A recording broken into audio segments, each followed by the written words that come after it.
One two three কিনলাম একটা বিড়ি। এই যে আজকে আপনারা দেখবেন, এই যে দেখেন ঘোড়ার গাড়িওয়ালা গাড়ির গুয়া উল্টে দিছে, হ্যান ব্যাবলার মতন আগে ডাক পারতেছে। তা আমরা অবশেষে আইলাম, আয় দেখি এই যে টায়ের মায়ের একবার রাস্তা থুয়া শালা নদীর মধ্যে নামাই দিছে, এত ব্যাবলার মতন। আর এই যে জেসিবির মতন এই যে দাঁত বাইকেরা খালি আসতেছে গাড়িওয়ালা, তার ফুর্তি হয়ে গেছে। এই যে আমাদের জাহিদ খান আইলো, এখন গাড়িটা সোদা করে দিব।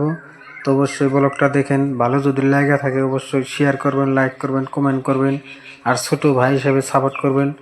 অবশেষে আমরা খুব পরিশ্রম করতেছি, তে গাড়িটা তুলে দেওয়ার চেষ্টা করতেছি। তো অবশ্যই দেখবেন গাড়িটা আমরা তুলে দিয়ে এখান থেকে যাবো। তো অবশ্যই আমাদের সাপোর্ট করবেন।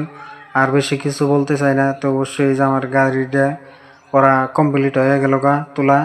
তে এখন এই যে দেখতেছেন ঢেমসিগুলো অনেক ক্ষতি হয়েছে। আর এই যে আর এক হুলু বান্দর দেখেন, গাছের বান্দর এটা। আর আগে যে বড় বান্দর, বড় বান্দরের কাম দেখছেন না? কি আর বলবো গাইস, অবশ্যই ভিডিওটা শেয়ার করে দিবেন।